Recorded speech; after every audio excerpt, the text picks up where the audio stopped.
Welcome to our first episode in the heathen. Yes. So our podcast is called MISADVENTURES of Black Damsels, where we will be having frank and authentic conversations about all things womanhood, all things soft life, all things adulting, and just life in general. And these lovely ladies are your hosts. I'm Lerato. Hi. Boomy. Hey guys, I'm Azam, your voice of reason. And we're all 13. Yes. So happy to Why be did you have 13. to announce that? That is a pivotal part of our podcast. Because it's very important. yeah, Our women in age, their 30s, like- doing the life and figuring it out. Doing Holla. it for themselves. Yes. Right, so in today's episode, we are talking about what a damsel is. You might be wondering what a damsel means, and also what it means to be an actual black damsel. Yeah. So to start off, I will ask everybody on the panel to tell us, what do you think a damsel is? Let's start with Mbumi. A damsel for me is being unapologetic for demanding your worth. Not being afraid to demand your worth and not compromising your worth for nothing and nobody. I think that's, for me, when I think a damsel, a black damsel, I think worth, no compromise. Well, you guys know this about me. My association with damsel is always, I take it back to our years of reading Disney stories or watching Disney movies. And the long and short of it is the image of Rapunzel and whichever other princess stuck in a tower waiting to be rescued by this prince in shining armor and basically waiting for her life to unravel in softness, in people serving her. So even the use of the word servitude is actually like quite a difficult thing for me to utter right now, because she is being served, and she's not the one who's serving. And I think the contrast is that in my ideas, I know that if I was that girl, I would be the one doing the serving. But the damsel doesn't do the serving. She is eternally served, eternally saved. Like, her entire existence is about people doing everything for her and breaking their backs, really, to give her all the comfort that she deserves. And that's really what it is. But I think it's also testament to what a woman should be, like a receiver of just everything. Black woman. Black Black women. And I definitely agree with that, because those are the images that we know of, and we don't recognize ourselves in those images. In the damsels, all the fairy tales, it's all these white cartoons who are being saved by their Prince Charming and live happily ever after, but our faces were never those people. Yeah. Right? And I feel like that's the whole point of this podcast, is to claim that for ourselves, represent it, normalize it, and also learn to accept it, because at least from my experience, I've made all the men I've been with my damsel. Haven't Problematic. we all? Haven't we Leave all? us about your definition. What do you think? Ooh. Damn. I think for me, being a damsel just means not being imbokodo at all. Like, really just doing away with this whole notion of black women being as strong as rocks, Yeah. I mean, it's very problematic, even for those who don't know, our international viewers. A Mbokodo is a rock in Zulu, right? So in South Africa, we have this saying that says, wathinta abafazi, wathinta imbokodo, which translates to you strike a woman, you strike a rock. So that on its own is very problematic because we are being compared to rocks, things that are emotionless, things that are hard and can just take anything.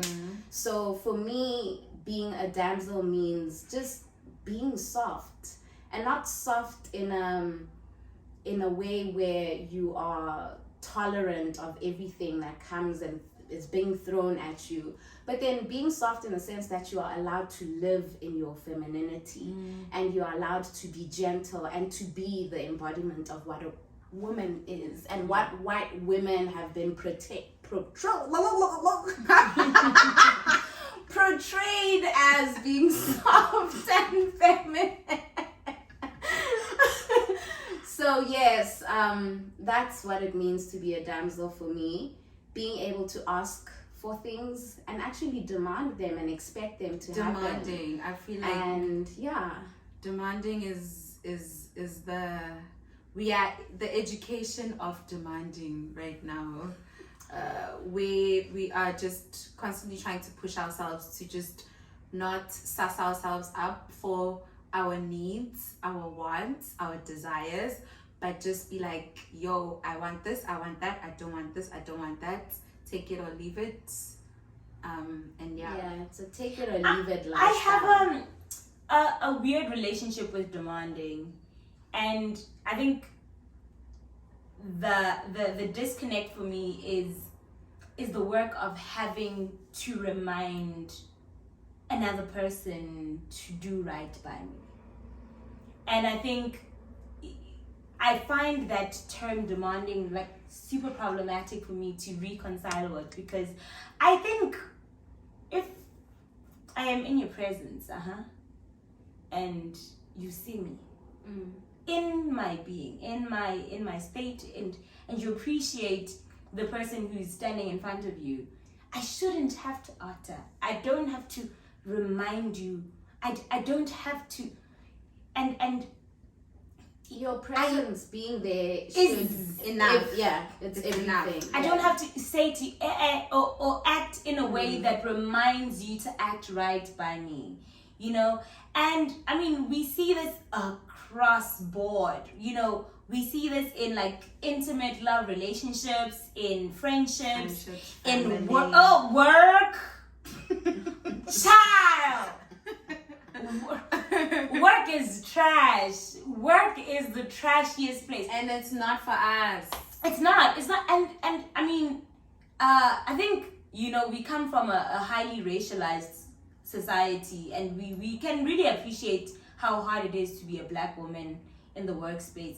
But in this here China, let's not digress. I have learned that like my womanness and my beauty and my smarts have always been questioned. Simple things like having just a nice hairdo. Oh, is this your hair? Having a nice butt. Oh, I guess you do a lot of squats. You know, everything about me has been questioned, and like all of these negative words, the negative narrative constantly surrounding me does question my worth, therefore my damselness. And it's like stuff we need to constantly deal with as black women everywhere in our lives. And also having to teach people or demand for people to treat you with just common decency. It is a whole problematic narrative in life. It's very problematic, yes, but it's the cards we're dealt with now, because I feel like all that the world knows is to treat us the way they've treated us, and all that we have learned is to be treated that way and allow ourselves and accept it and expect it. So the demand therefore comes in when you're saying it stops. That's when we're just flipping it around and saying, no, I'm not gonna let that happen. You're too comfortable with that. I want something different. And because like we have to demand it. If we don't demand it, then that means we are just conforming as we've been, as we know. Or find another table.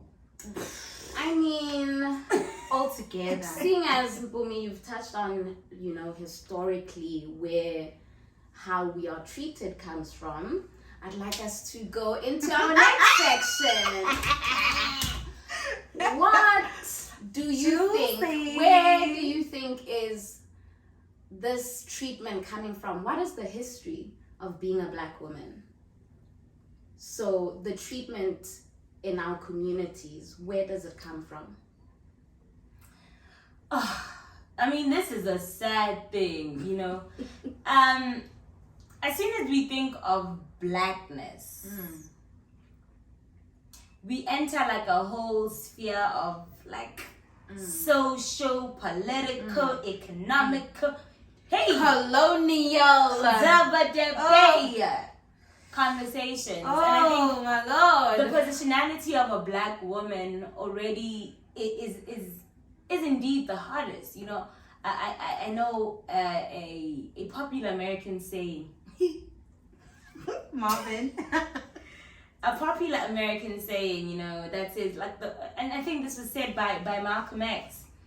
The most disrespected person is a Black woman. The most disregarded, every negation. We can definitely associate. Bottom of the barrel. Under. Beneath the Non-existent. of the barrel. Yeah. And there are historical links and ramifications for that. As soon as we were given the identity of Blackness, we had to assume a spot where even the male ego had to suppress us. So I know, for a lot of, and this is something I appreciate about Africa, that a lot of African nations don't have the reference, the hyper-racialized society reference. So even in those societies, it's the women would get to experience that sidelining and that segregation or that misogyny purely for their womanness. Speaking of colonial terms, when we did come into contact with white people, it was everything else, and then right at the bottom was Black. Us. And then within the Black community, right after everything, the dogs is Black women.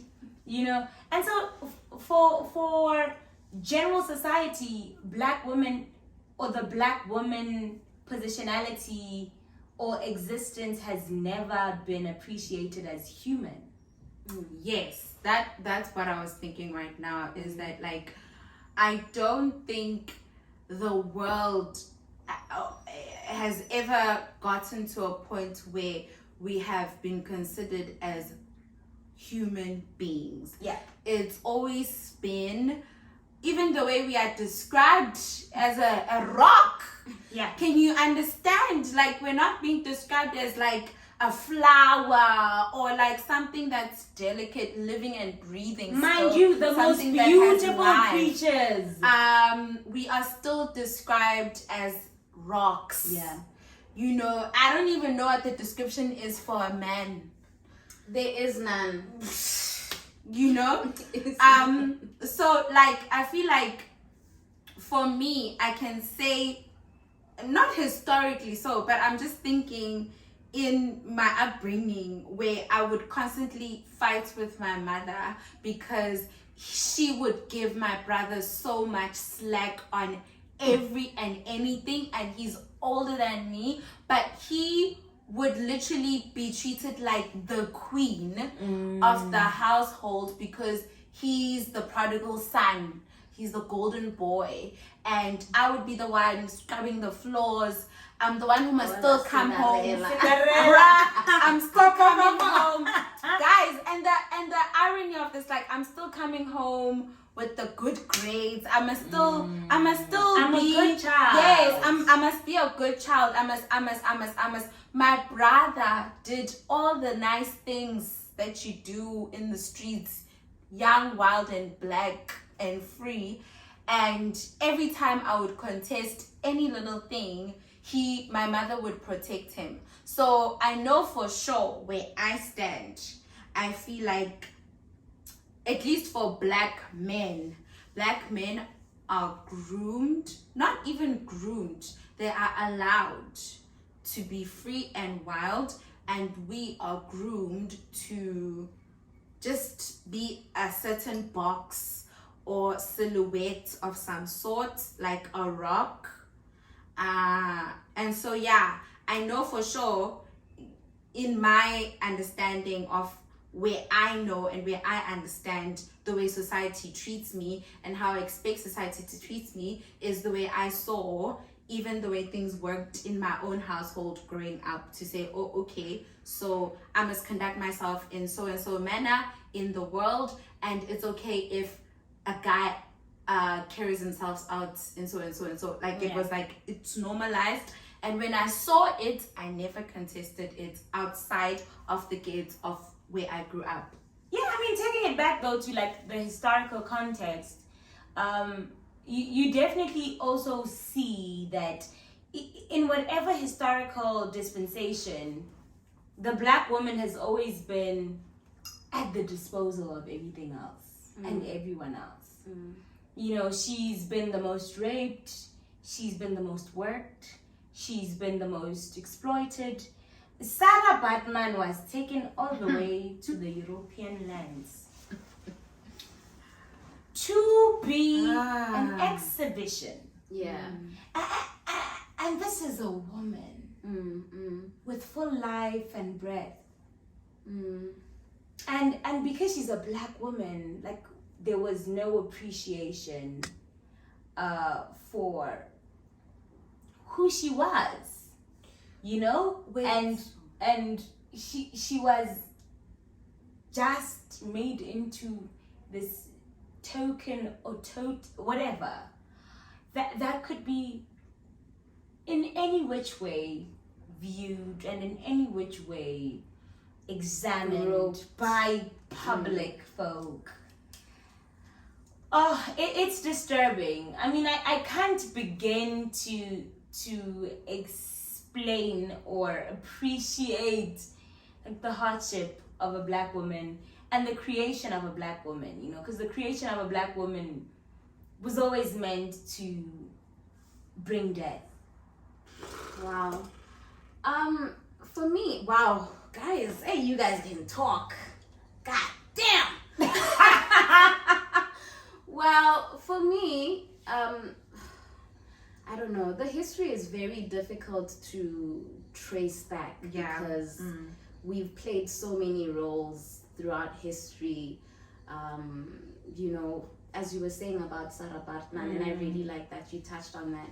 The role of women or black women has always been a performative one. Yeah. Where you always have to be performing this role of either, not even the matriarch of the family, but then just a strong person who just takes everything. A superhero with no feelings, that can do everything. The one who comes back from work and finds the man sitting like this. Yeah. I'm hungry.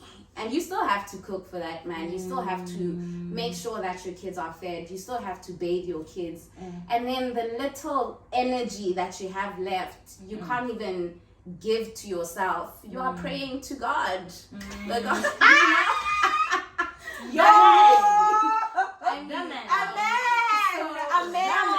A male. The white men are like there. Everyone. Yeah. So, but then I feel like pre-colonial black women history, especially in Africa, right? We have a lot of great African symbols. I mean, we have different queens. I don't know all of them. I know Queen Nefertiti. That one. We have who's this? The one I was talking to, the Rain Queen. Yes. We have very strong African symbols. We have in the Zulu nation, we have kind of the one I was talking about, Umkabayi. You know, people who are very strong, people who commanded space, people who were respected. But then all of that was then broken down when colonial people came, you know, and they broke down the black family and it disintegrated, and therefore I feel like that's where roles were lost. You know, the appreciation for black women was also probably lost there, because where we were, you know, the symbol for the community, a symbol of respect, a symbol of power and strength, we now were just raising kids, and we were relegated to the level of kids because women cannot think for themselves. Man. Women should be seen and Robot not rocks. you know, things like that. Robot rocks. But I mean, that's Do you what not I think think though? now, though. But do you not think though that that is the era that created a black woman? I mean, because before that there was no black woman. We didn't have a black. we didn't have a black identity. We had a woman and a man and a child. We had Abantu. We were people. Yeah. You know. And I think like the actual creation of a black woman, or the understanding of the blackness of, was created in those problematic times, under those problematic conditions, and really like it's the white man's creation. Anyway, I mean, for another so day. now, I feel like we've spoken a lot about the history of black women. I want us to get to your first damsel experience. What was it? What happened? I really love this. For me, seeing as let's go with you first. Oh, this. Okay, so I am South African, right? I'm from South Africa, Black South Africa. I've never dated outside my race. In fact, she was the most, what do they call it, xenophobic folk. She was strictly. Wow, guys. I wasn't xenophobic. No, you were, bro. You used to prefer that. You used to say, I do not. Because it's what I like. I do not date. But it's non-South African. Anyway, so for 27 years of my, no, not 27 years, 10 odd years of my life, I had been dating Black South African men, right? Black South African scrubs. So, Men. scrubs, it's not Men. men. They are men. The men are scrubs. Okay, fine.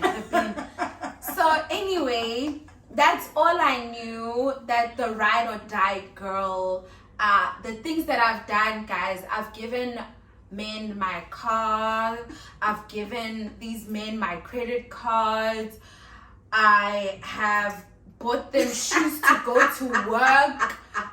You were their mother, basically. Yeah, you were I'm not mothering. judging. And guys, and the most funny thing is that I didn't learn that from my household. I did learn the role of a man and a woman in my household, but I didn't learn it from my father. I didn't learn it from my brother. Like, my mom and I were well taken care of by my brother and my father. So I don't know, I guess I will say society taught me that it's okay to overextend yourself for a man, which I did, like, from start to finish. Like, my friends, shame, I've put them through so much. You have, man. But I'm so sorry, but like, I didn't know any better. Fast forward, it's 2017, I come to China after I had to run away from another scrub. Get to it. Get to the juicy part. So I come to China, I'm in China, and I meet this guy from, can I say the country? No. You can do whatever you want. From Africa. Well, not from South Africa. From Angola. From Angola. So he's from Angola. I meet this guy and he asked me out on a date. Mind you, my only ever experience is South African. My first time going on a date in China with a non-South African man from Angola. we meet at a mall. When we meet at this mall, he asked me, where do you want to eat? Because I'm from South Africa, this to me is a normal date in South Africa, where I was from, at the age of 26, 27. There. I say McDonald's. Madonna. I beg. I say McDonald's. And then this guy looked at me with utter horror, like, please respect me, lady. Like, And what you you said like, bro? He was like, lady, please respect. Like, he looked at me like, you did not just utter McDonald's for a date. For a grown ass in our woman. big age. So I was just like sass, and then he chooses a restaurant for us to go to. Nice fancy restaurant. So we eat. Now I'm stressed to order because I'm thinking of my budget. Where I'm from, it's 50-50, split the bill. If not, I will even pay. I can even pay for the bill in many times because clown.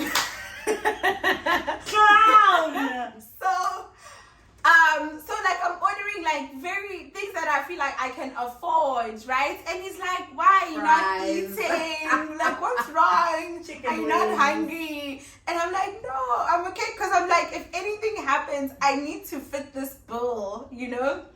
Anyway, we have a good time at that restaurant, and now, as per South African dates, we are just window shopping in the mall. We are just perusing around the mall.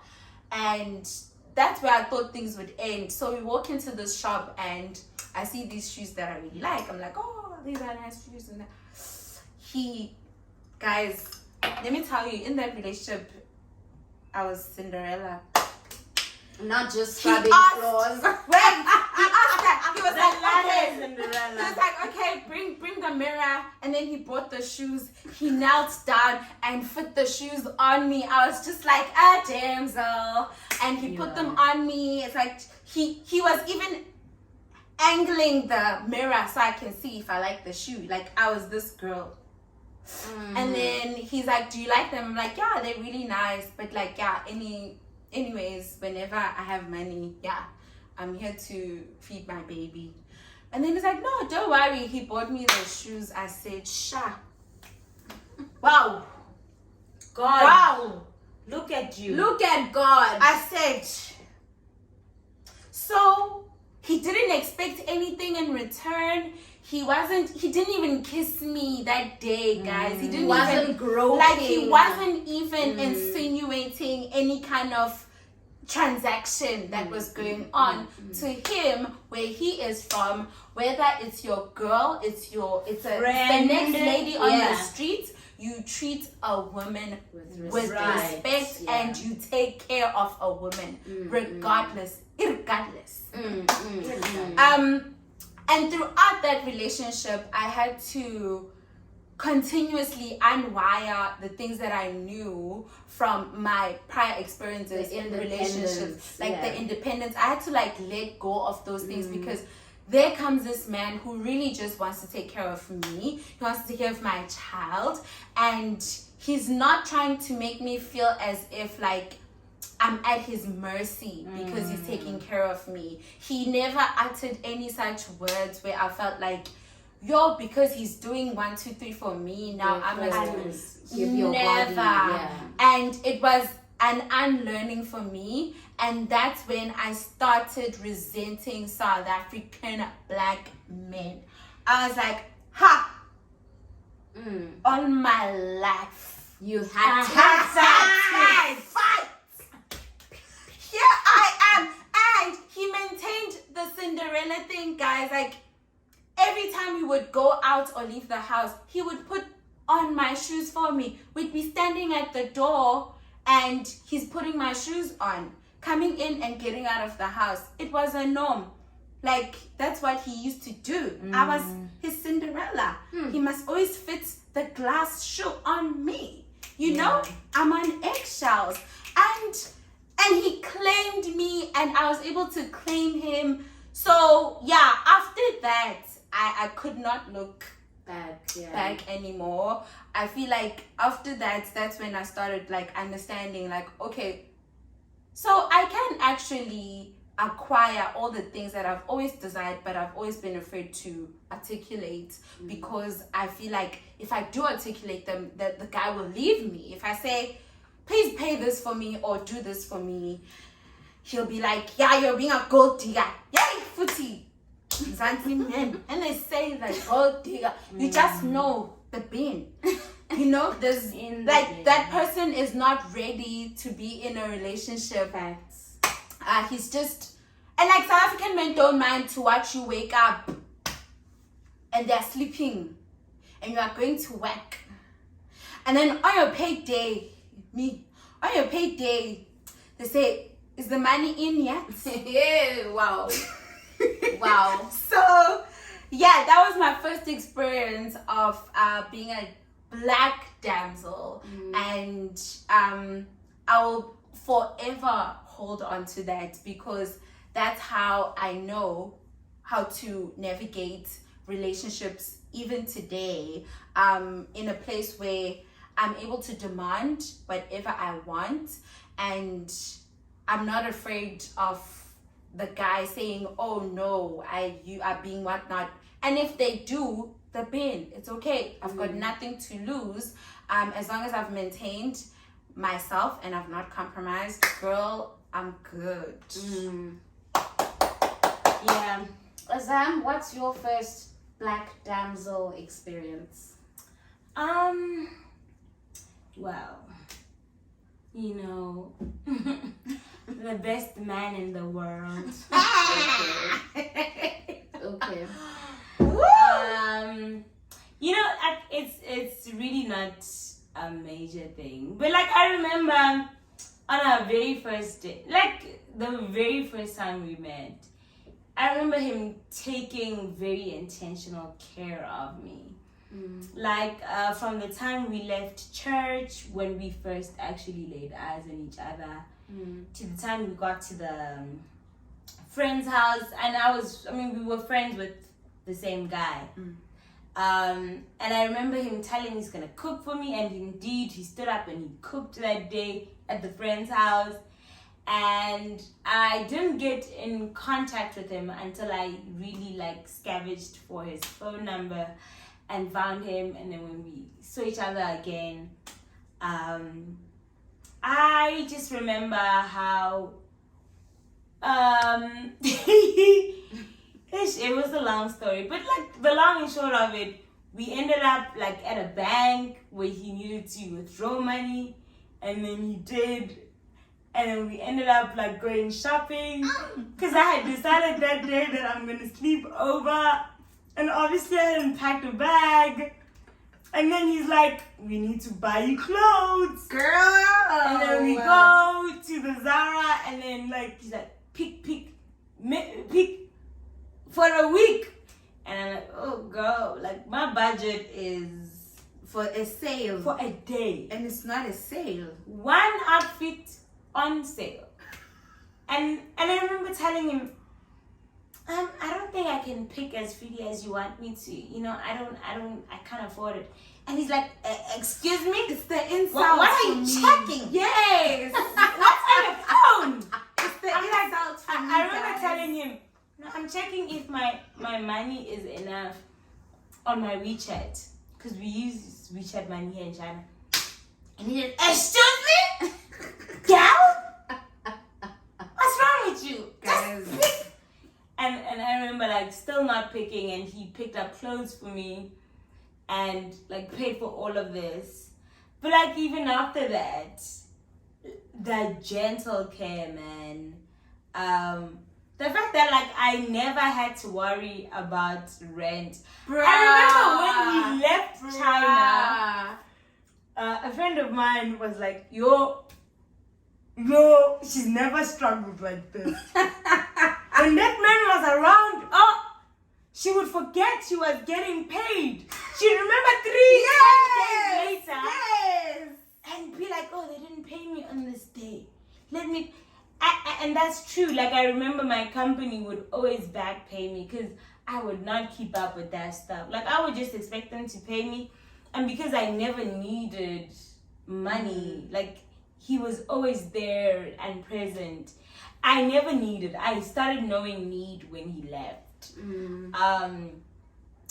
But like, just his gentleness, like his presence, even like like financially or like in terms of physical needs, he was also emotionally very present. Thank you. And gentle and Our in-law. What a man. The main one.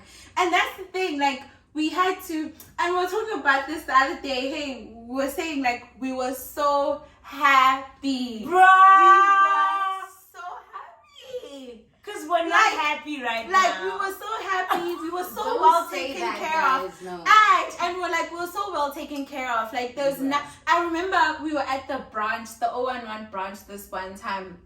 And showcase, like, the brunch is happening, and I was like, oh no, there's an after party happening. And I was just like, oh, okay, then let me just text this one. 500. The money is in. We said, what? You know, like, when you're like, oh, like, you know, when you're expecting someone to be like, what is it for? Why? No. It was just like, it's in. Okay, be safe. Can the one that I've been with 10 years plus minus in my country do the same? Ever? No. I guarantee you. Like, and I feel like I don't care right now to be anti-black SA men. I'm fine. I am.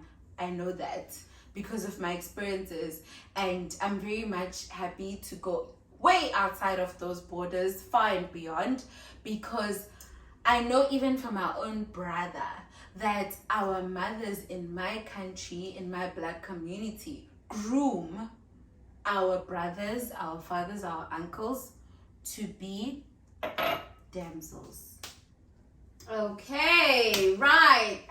Tell us Thank about you, your guys. first experience, because Why we are know you looking at me like that? hers is recent. It hers makes me is angry, but hers is recent, but exciting. Well, I just wanted to, like, there's a clear golden thread between what you guys spoke about when you were at Zara and you were like checking your WeChat, you were stressing in your head. my McDonald's budget. Yes, I think like it just goes to show how much independence has been beaten into us.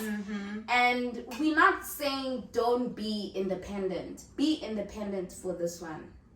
Look Not at number one. for anyone else. Your money is for you. His alone. is for you.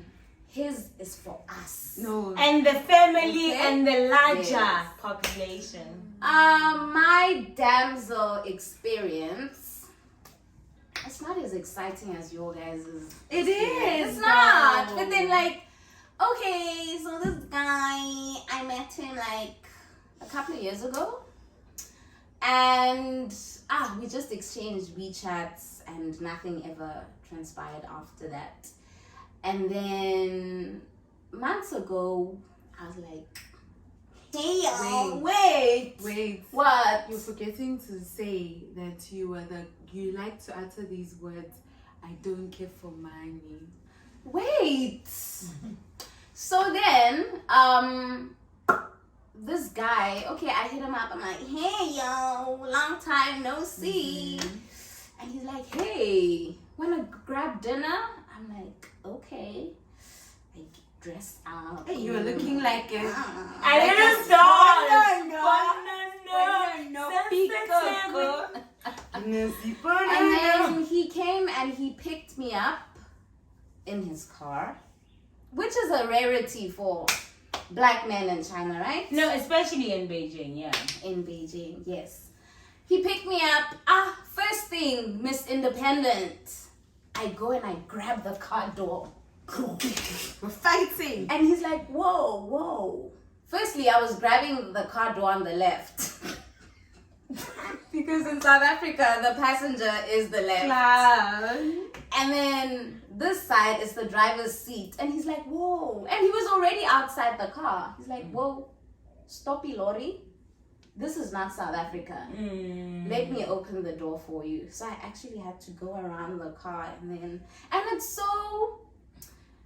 such an uncomfortable thing. It was for me, you know, when someone is actually showing you softness and they are catering to your needs that you didn't even know you had. Yeah. And he opens the door and I don't even know how to act. I'm like, ish, I go inside. In our big age. In his big air-conditioned car. And then first thing he's like, do you like seafood? I'm like, yeah. And he's like, okay, let's go. So he didn't actually burden me with the decision of having to decide where we're eating. Yeah. Because that's true. Yeah, had he That's asked me true. where do you want to eat, gosh. I'd be like, Oh my gosh. I don't that's know.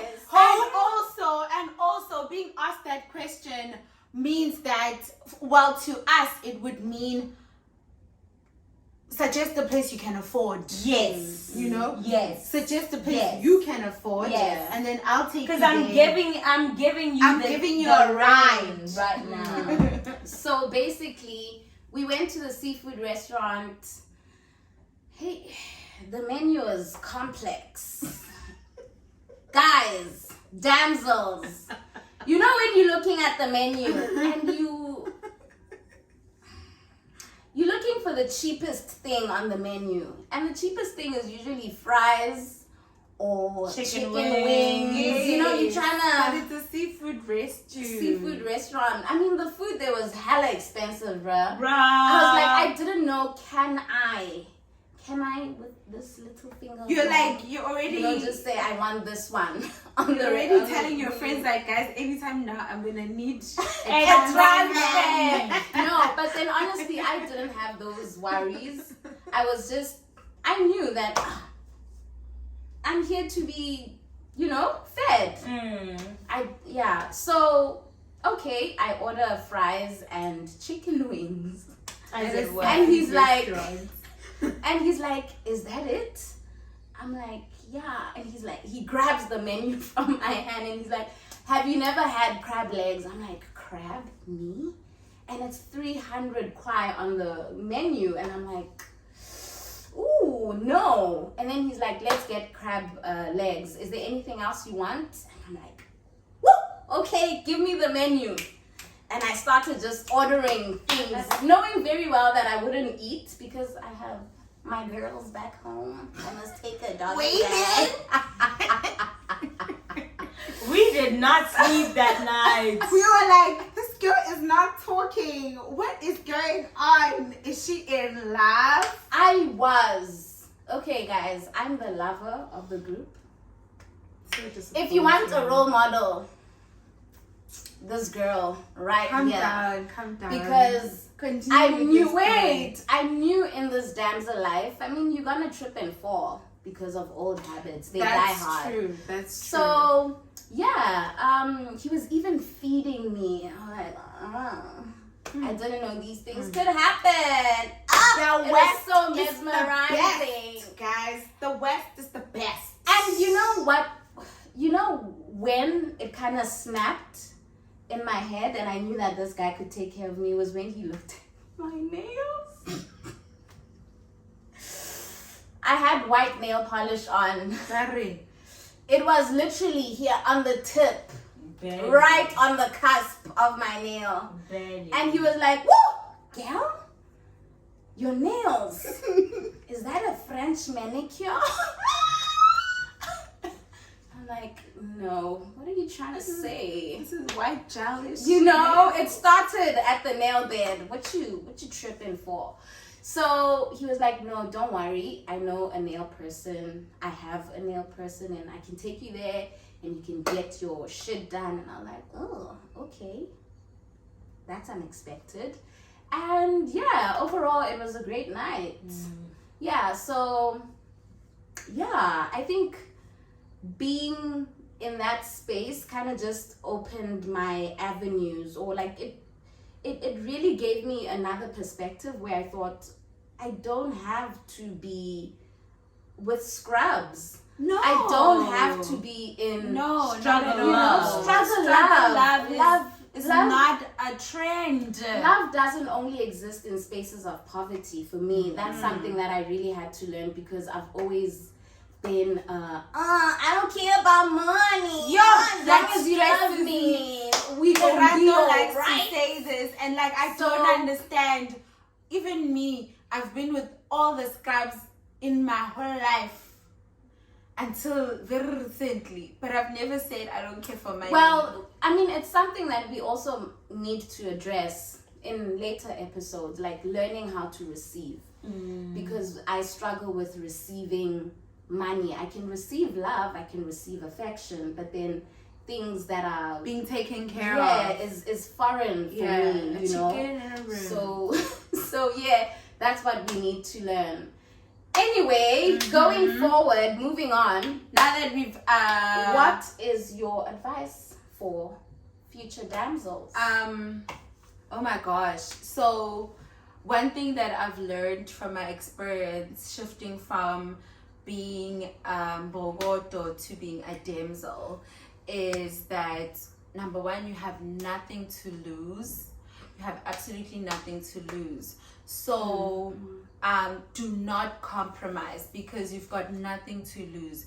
If a man, a friend, a job, a family member cannot fit into your desires, your demands, your needs, your wants, and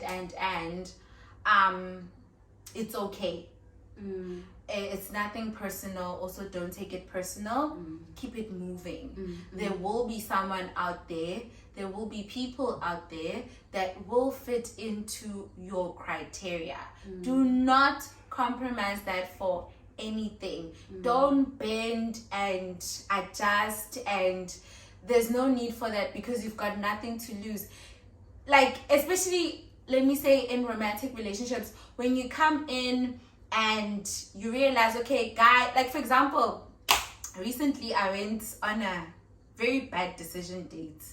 Anyway, so like this guy sold me dreams, and then when I finally meet him, I realized, hey, he's about other things, and then he was crying to me about his finances.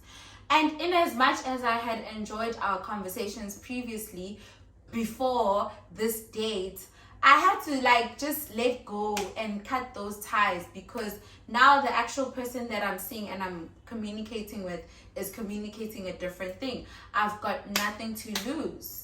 Like, he doesn't know me, I don't know him like that. So me leaving that situation, there's nothing to lose. And I know for a fact that in my previous experiences, I would have wanted to fight.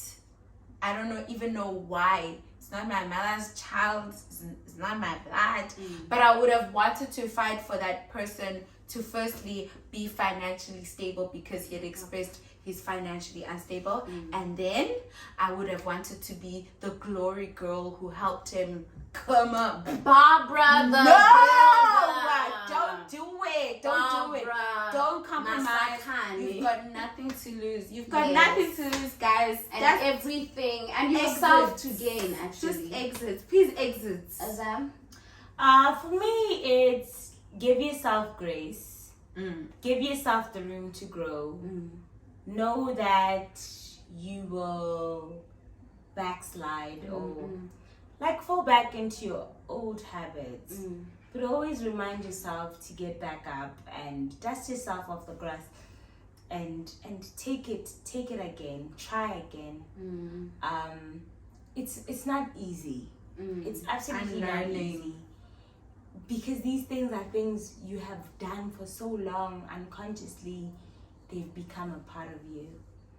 But love yourself and allow yourself to live outside of the shame of people, and remind yourself daily that your love for yourself can and is enough. It can be enough, it is enough. and you don't need it from external beings. And continue that way. Try again every day. Fall and get back up. Go get up. Every day. Every day. But always choose yourself first. You are the most important person to yourself. Choose yourself first. Be comfortable with being selfish. I think that's the biggest lesson we are trying to give here. Put yourself first. And have a group of friends, guys. Have a group of friends friends you share the same values with. Because I really appreciate you guys, because I recently caught myself slipping. And don't dwell in the shame, right? Yeah. Because wanting to move out from, the way you've been living your entire life is very difficult. And whenever you find yourself backsliding, don't shame yourself. Because last week I was having a situation where I could see the signs. I could see the Barbra the builder in me creeping up. And I was like, yo, I really want to be the wheels of the bus go round. But then I was like, no. And you know what I did? I told my friends, because I knew if I kept it inside, I was going to slip back. Because it's very easy to sometimes fail to hold yourself accountable. Yeah. So have people that you can just be comfortable with undressing yourself and saying, girls, I feel like this. Hey, Alostro, withdrawal symptoms are hitting hard. And they will hold you up and keep you accountable. So it's a long journey. It's not something you can just change overnight. Yeah, you can't just be a black damsel. It takes years and centuries and centuries until it becomes natural. Yeah, it's a skill of breaking down and reversing generational trauma and generational torture of women and things that women have been going through, and having to enter a space of, this is me. I'm alive. I am thriving. I'm no longer surviving. Yes. And take me. If you can't take me, then it's okay. And none of this, what do you bring on the table type of shit. I am the table. I bring nothing. The table, I'm here. I bring me. Yeah. I'm the table. Yeah. Any last words? You need to dress the table, make it hot. And that's what you need to do. Well, those are indeed our last words. Yeah. Thank you guys for joining us tonight. Give suggestions.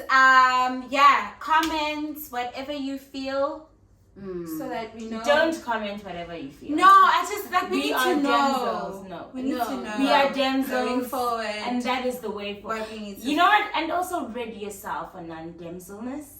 You are beautiful. You are everything. And take yourself serious, please. Take yourself so serious. Yeah. You take yourself serious. Don't take yourself serious. Don't waver. In doubt.